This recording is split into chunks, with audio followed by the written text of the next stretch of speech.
සුබ දවසක් ප්‍රාර්ථනා කරනවා ආදරණීය අපි අද සිංහල පාඩම් මාලාවේදී සාකච්ඡා කරන්න සූදානම් වන්නේ බුද්ධිල කාව්‍ය පිළිබඳව බුද්ධිල කාව්‍යයේ විචාර ප්‍රවේශය කියන පාඩම් මාලාවේ තුන්වන විචාරය කරන කාරණාව. ඇත්තටම මේ මෙබඳු පාඩම් මාලාවක් ගෙනෙන්නට පෙර නිමිත්ත බවට පත් වුණේ අද වෙනකොට ලෝකේ පුරා ව්‍යසනයක් බවට පත් වෙලා තියෙන මොහොතක ලංකාවටත් ඒ පරිද්දෙන්ම මල් පැවැත්වෙන මොහොතක සිසුන්ගේ අධ්‍යාපන කටයුත්ත දිගටම කරගෙන යා යුතුයි කියන අදහස අනුව තමයි අපි මේ පාඩම් මාලාව දිගටම ගෙනෙන්නට යුතුයි. වාදක කම්කටොළු අභියෝග දිගෙන්න පුළුවන් තාක්ෂණවාදී පිළිබඳ ඒ කෙසේ වුණත් මේ කටයුත්ත අපි ඉදිරියට කරගෙන යා යුතු විශාලේ මෙලෙස වීඩියෝ කීපයක් විදිහට මට ඉතුරු පාඩම් මාලාව සකසාගෙන යන්න.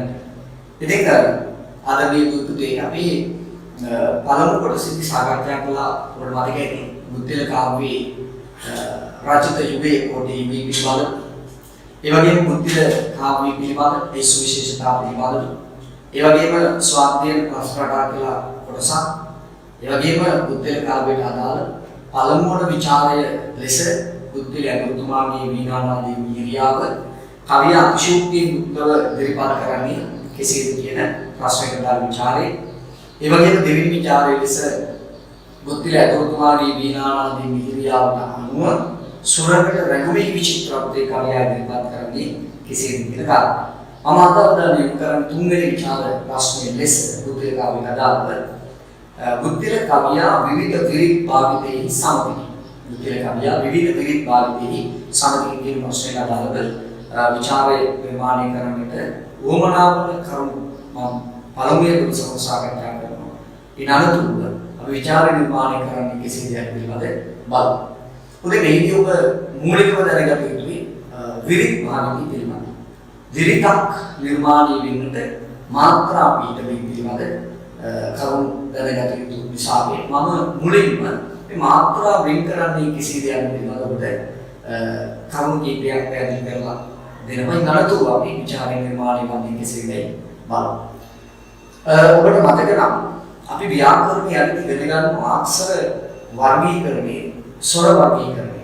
ඒ අනුව කෙටි ස්වර දීර්ඝ ස්වර අපි උග ගන්නේ ලඝු ගුරු නැත්නම් ලඝු ගුරු කියලා. එතකොට මාත්‍රා භාවිතයේ ඉගෙනගන්න කාරණාව තමයි මේ ලඝු අකුරු හා ගුරු අකුරු භාවිතයෙන් කිසිද ලඝු ගුරු වේද ලඝු අකුරු හා ගුරු මේ බලන්න අපි ගන්නේ ලඝු ගුරු අපි ඒක ගන්නේ කෙටි අකුරු හා දීර්ඝ අකුරු.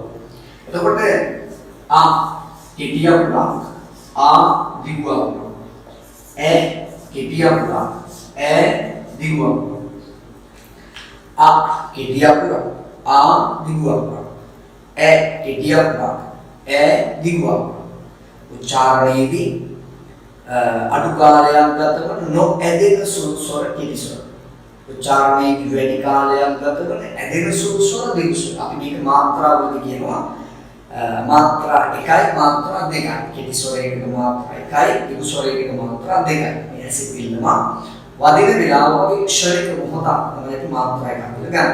ඒකෝදී කෙටි අකුරු ලඝු දීර්ඝ අකුරු ගුරු එයාගේ ලඝු ගුරු කියලා තමයි මාත්‍රාවන් වෙන් කරගන්නේ. මාත්‍රා ප්‍රමාණී ගණනාව තමයි අපි ඒක විවිධ හඳුනා ගන්න. මේ බලන්න කෙටි අකුරු ටික අපි ගන්නේ ලඝු කියලා ළඟ නෙමෙයි. ඒකට දීර්ඝ අකුරු ගුරු වෙනවා ළඟ නෙමෙයි. එතකොට කෙටි අකුරක් ළඟ ලඝු එකයි දීර්ඝ අකුරක් ළඟ ගුරු එකයි. දැන් අපි තනි අකුරක් ගමු. කයන්න කියලා ගත්තොත් කයන්නේ ඉවෙන්නේ අල් කයන්න සහ අයන්න. අයන්න කියන්නේ කෙටි අකුර. ඒතකොට අපි කයන්න තුල ගන්නේ ලඝු එකයි. අපි ගමු අක් කියලා. අක්. එතකොට අක් කියනකොට අයන්න කියන්නේ කෙටි අකුර. අල් කයන්නේ ස්වර එකතුවක් නෙවෙයි. ස්වරයක් එකතු වෙලා නැහැ සුද්ධ ව්‍යංජනයක්. ඒතකොට අපි මේ අයන්න කියන කෙටි අකුරයි අල් කයන්න කියන ව්‍යංජනයේ සුද්ධ ව්‍යංජන දෙකම අපි ගන්නවා ගුරු එකයි කියන්නේ. ගුරු එකයි. ඒතකොට ওই කාරණාට අපි මූලිකව දැනගන්න ඕනේ. එයා මොකක්ද මාත්‍රා වෙන් කරගෙන හඳුනා ගන්න ඕනේ. මුද්‍රිත කවිය කොහොමද මාත්‍රා වෙන් කරන්නේ? දැන් පළමු කවියේ සිට දැන් මේ මුද්‍රිත කවිය අපේ නියමිත කොටසින් තියෙන කවි 34යි. කවි 34 ඉදිරි වර්ග 3යි මාත්‍රා. ඉදිරි වර්ග 3. බලන්න හොඳට පළමු වන කවිය වල මාත්‍රා වෙන් කරන එක බලමු. පළමු කවිය උඩ මතක කරගන්න. ගුත්තිල ඇදූ සඳ ගුත්තිල ඇදූ සඳ වීණා වයන ලෙස ඉඳ පසෙක පනවන ලද සුදුසු අස්නික ගොසින් උන් සඳ ගුත්තිල දුසඳ වීණා වයන ලෙස ඉඳ පසෙක පනවන ලද සුදුසු අස්නික ගොසින් උන් සඳ. දැන් බලමු මේ මාත්‍රාවන් දෙකේ කොහොමද ගුත්තිල විතර ගොයන්නලා තියෙන්නේ කෙටි ස්වරයක්. ඒක කෙටි ලඝු එකයි අල්තයක ළඟ සුද්ධ ව්‍යංජනයක් නැති නිසා මම මෙන්න මේ ක්‍රමයට ගන්න. ඒකට ගුරු එකයි. තිල කෙටි. ඇදුරු එයන්නේ කෙටි දුයන්නේ උයන්නේ කෙටි උයන්නේ යන්නේ කෙටි. ඒකට ඇදුරු සඳ. මගන්. ඒතර බලන්න ගුරු එක ළඟ මාත්‍රා දෙකයි මේ වගේ මාත්‍රා එක දෙකයි. මෙන්න මේක තිබේ. එතකොට අපි මාත්‍රා එකතු කරමු. මාත්‍රා 2යි 3යි 4යි 5යි 6යි 7යි 8යි 9යි. පළවෙනි පදේ මාත්‍රා 9යි. ගුත්තිල ඇදුසා. වී ඇදෙනවා දිගුවකුලා පුනාමා දිගුවකුලා වයන ලෙස ඉඳ. මාත්‍රා 2යි 4යි 5යි 6යි 7යි 8යි 9යි 10යි 11යි. මේකේ මාත්‍රා 11යි. Regular daily pad, tunnel pad. Pa, se, ke, pa, ne, ve, ne, la, de. Regular pad. Kiti apa? Media kiti suara. Ayam ni, sean ni, ayam, ayam ni, ayam ne. Kiti apa? Tuna, matra tuna. Pan ne, ve, ne, la, de. Tore matra tunai, pahai, hatai, nami. Matra nami. Sudu su asne ke kusin pun sa. Su, du, su. As nikah go sim un sa de berbeda lagi sudusu as nikah go sim un sa permatra tunai pahai hatai adai dahai dulai dah kami kita matra dah ada terbalan begini matra namanya itu pulahai namanya dah mubaraknya buddha kami tadi bermat මාත්‍රා ටික වෙන් කරන් පළමු වන කවිය සිට 13 වන කවිය තෙක් සියලුම කවි මේ මාත්‍රා 9 11 මේ 14 කියන සිද්ධාන්තය තමයි යන්නේ. එතකොට මේකට කියන අපි ගී කාම විරුද්ධ. ගී කාම විරුද්ධ. පළමුව විරුද්ධ මොකද?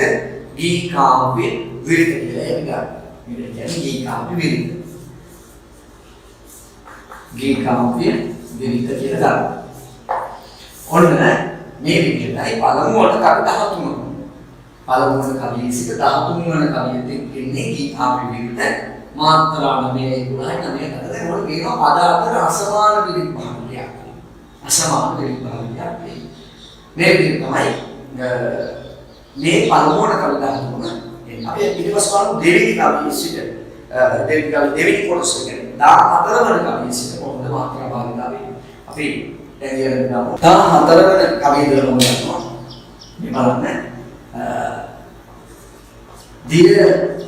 දිය ගොස පල කෙරි මින් සම්පෙමින්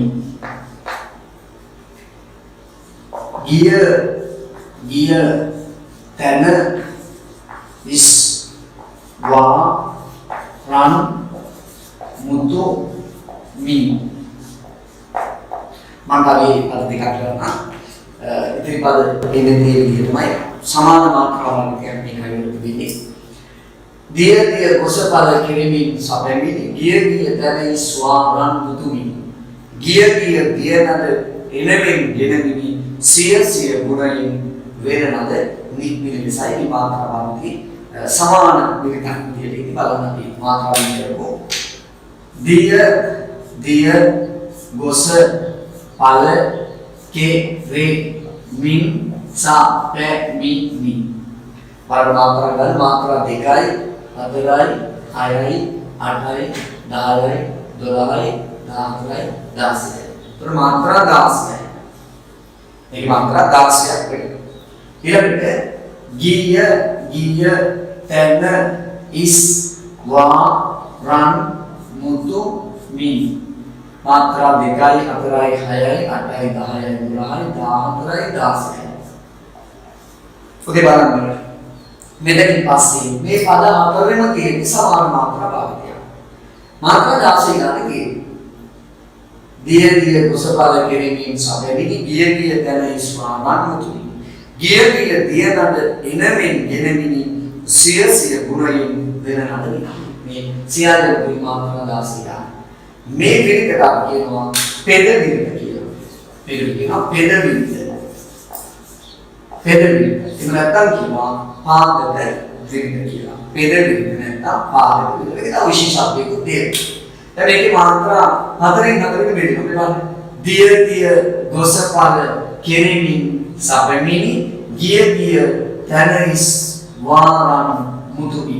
මාත්‍රා 4න් 4ට යතිය තිබෙන නැවතුම තිබෙන. මාත්‍රා 4න් 4ට යතිය තිබෙන නැවතුම තිබෙන මාත්‍රා 16ක් වෙන විදිහට තමයි පදේ නිර්මාණය.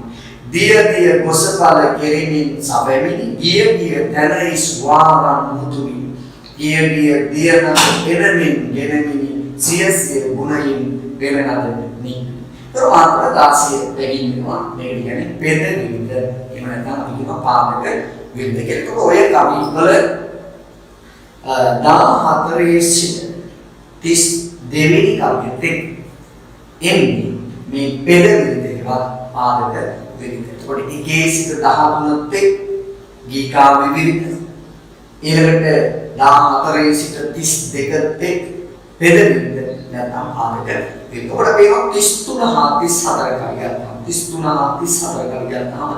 ඊට වඩා ටිකක් බිඳු මාත්‍රා භාවිතයක් එක්ක විරිතක් වෙනවා. අපි ඒකත් හඳුනාගමු කොහොමද කියන්නේ. චිත්‍රාර්ථය ඉදිරිපත් කරන කවියක් ගන්නවා මේ. රූ රැසී අන්දිනා ලෙසී අත් ලෙල දිදී විදුලිය පමා රන් රසී එක් වන ලෙසී රූ රසී අන්දිනා ලෙසී අත් ලෙල දිදී විදුලිය පමා රන් රසී එක් වන ලෙසී වෙන නාද නූ පා තබ තමා. ඔන්න දැන් අපි ගමු මාත්‍රා භාවිතය බලමු. රූ ඇදෙනවා දිගුවකුරා. රූ රෙ සේ අ දි නා ලෙ සේ අත් ලෙ ල දි දී වි දු ලි ය ප වා. මේක දෙකේ මාත්‍රා බලන්න 2යි 3යි 5යි 6යි 7යි 8යි 9යි 10යි 12යි 13යි 16යි 17යි 19යි 20යි 23යි 24යි 26යි මාත්‍රා 26යි.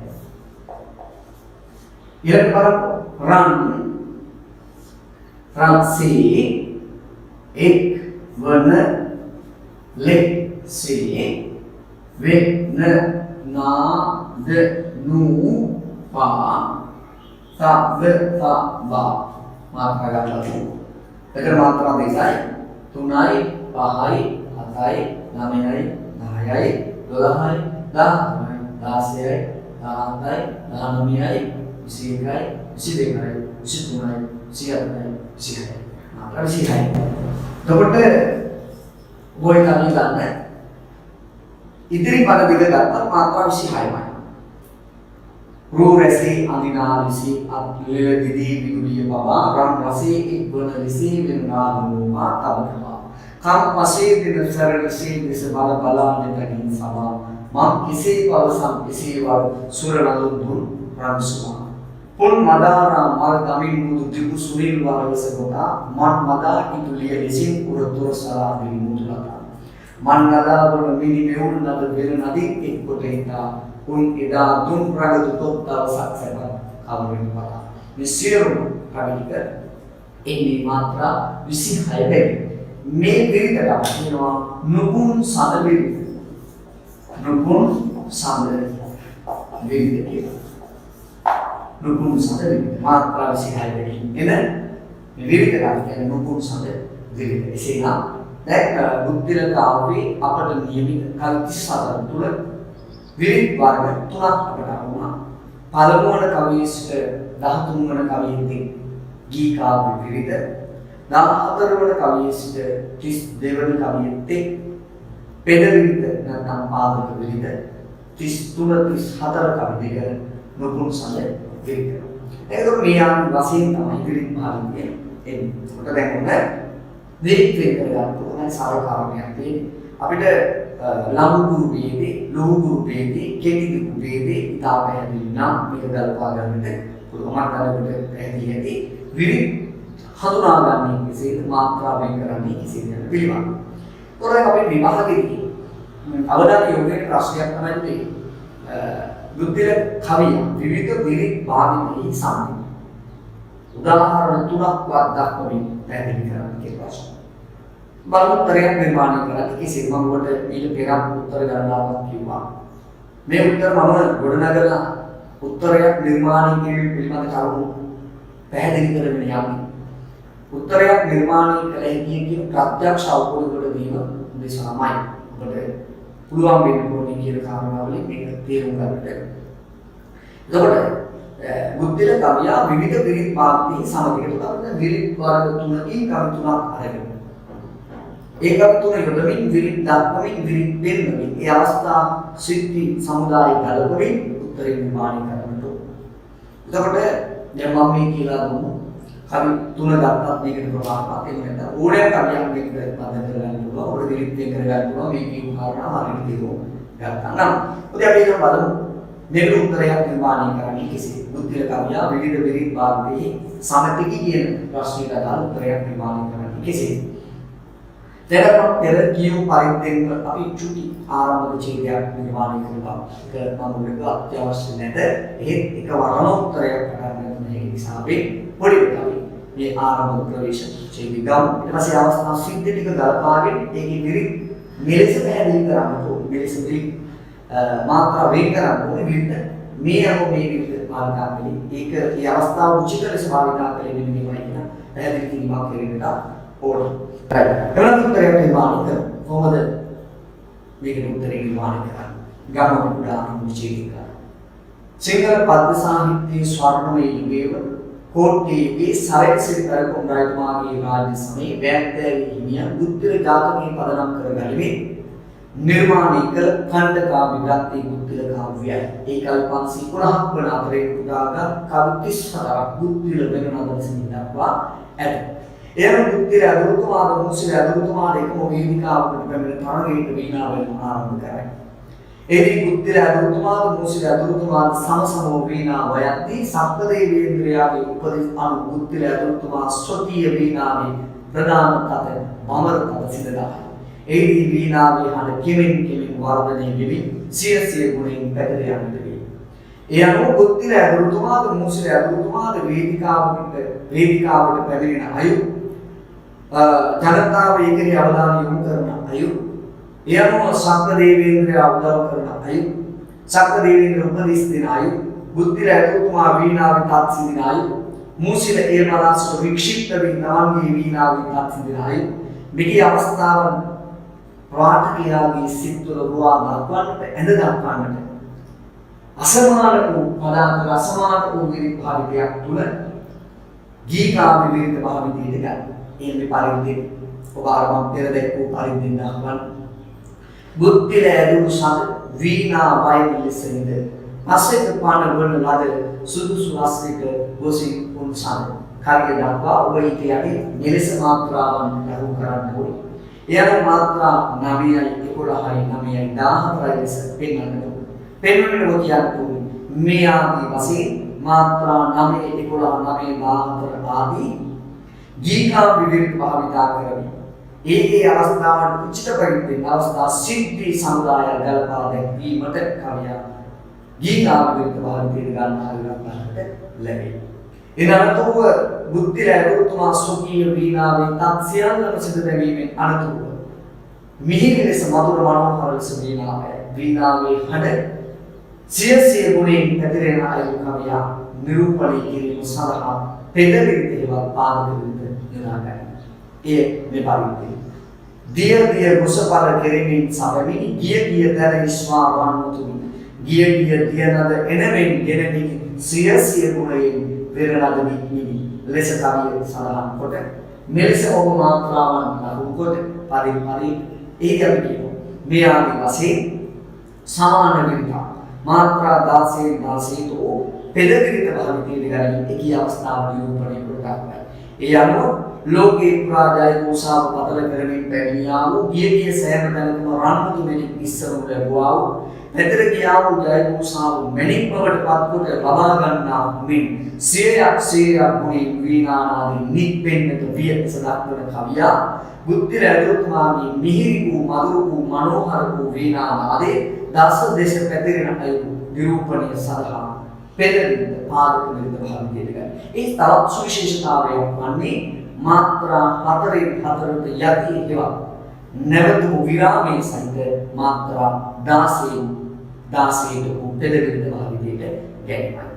ඉනික් විදිව බුද්ධි රැඳුතුමාගේ වීණානාදයේ අනුමුණුමහත් පරිසරයේම සත්ව ලෝකයේ නොයෙක් විපර්යාසයෙන් ලක්වන අයු පිළිබඳව කවියා මනාව නිරූපණයක් කෙනෙකුට ඒ අග කොටස වල විට බුද්ධි රැඳුතුමාගේ වීණානාදයට අනුව සුරංගනන් මනහර වූ රංගනයේ කිදෙන අය පාඨක සිත් තුළ රුවා දක්වන්නේ තරම දිගුවිරි භාවිතයක් තුළ එනම් නුපුන් සඳවිට යොදාගන්න. එය මේ පරිදි. රූ රසේ අදිනා දෙසේ අත් වෙල දිදී විකුලිය පවා රන් රසේ එක්වන ලෙසේ විරනාද රූපා තව තබා කම් පසේ දින සරලසේ දිස බල බලා නිතකින් සමා මම් කෙසේ පවසම් කෙසේ වර සුර නදුන් දුම් රාජසුවා ලෙස දක්වන කවියා මාත්‍රා 26ක් වූ සමාන මාත්‍රා භාවිතයක් තුළ නුපුන් සඳවිරිත යොදා ගන්න. එම බුද්ධි රැඳුතුමාගේ මිහිරි වූ මధుර වූ මනෝහර වූ වීණා නාදයට අනුව සුරංගන ප්‍රාංගණීය දෙනයි චිත්ත රූප මාමින් ඉදිරිපත් කිරීමට කවියාගත් වෑයමේ ප්‍රකට වේ. රූප රාශියක් අඳින්නා මෙන් විදුලියා ලෝකයේ සහිත අසුලෝමින් රත්තරන් හා රසදී උපන්නා මෙන් වීණා නාදයට මනෝපාරකවයි. අනංගයාගේ මල්හි සර්පහර වදුනා මෙන් සමේ දෙසැස් කොණින් බලමින් ඔවුන් දෙනා රංගනී විදුලයි මම කෙසේනම් අවසන්ද ලෙස වර්ණනාවට හසු කර ගන්නා කවියා බුද්ධි රැඳුතුමාගේ වීණානාදී මිහිරියාව සුරංගනයේ විචිත්‍රත්වය මනසේ සංකල්පී කොට සොකීය ප්‍රතිභාව පෙන්වන්නට දක්වයි. මේ ආදී වශයෙන් බුද්ධිල වෙනනද නම් කොටස තුල පළමු වන කවියේ සිට 13 වන කවියේ ගීකාව විවිධද 14 වන කවියේ සිට 32 වන කවියේ පෙරදින ඒවා පාදක විවිධද 33 හා 34 කවිවල නොබුන් සඳ විවිධද භාවිතී විගරමින් කවියාසුකී ප්‍රතිභාව මනරි ප්‍රකට කරවයි. මෙන්න මේස උත්තරයක් නිර්මාණය කිරීමට අවශ්‍යයි. එසේනම් නා ඔබට බුද්ධිල කාව්‍යයට අදාළ විචාර තුනක් නිර්මාණය කරන අයුරු කෙමින් පියවරින් පියවර කරුණු දක්වමින් ප්‍රත්‍යක්ෂ කරමින් උත්තර සැවීමෙන් ඇඳිලා. මෙසියල්ල කරන්නේ ඔබට මේ උත්තරය නිර්මාණය කරගත හැකි ප්‍රත්‍යක්ෂ අවබෝධ ලබා දීම උදෙසා. එසේනම් ඉදිරියේ නැවත පාඩම් පෙළකින් අපි මෙලෙසම හමුවෙනවා. මේ ලැබුණු මොහොතේ මේ ප්‍රයෝජනෙට ගනිමින් කවි පාඩම් කරමින් නැවත අධ්‍යයනය යෙදෙමින් පිළිතුරු සකසා ගැනීම පිළිතුරු ලියන විභාගය සඳහා සූදානම් වෙනවා. ලැබෙන සෑම අභියෝගයකම ඒ ජයග්‍රහණයට යොදා ගැනීම තමයි මේ අවස්ථාවේදී කරන්නේ. එසේනම් ඒ ලැබුණු අවස්ථාව ප්‍රයෝගික ඉදිරි විභාග ආරම්භ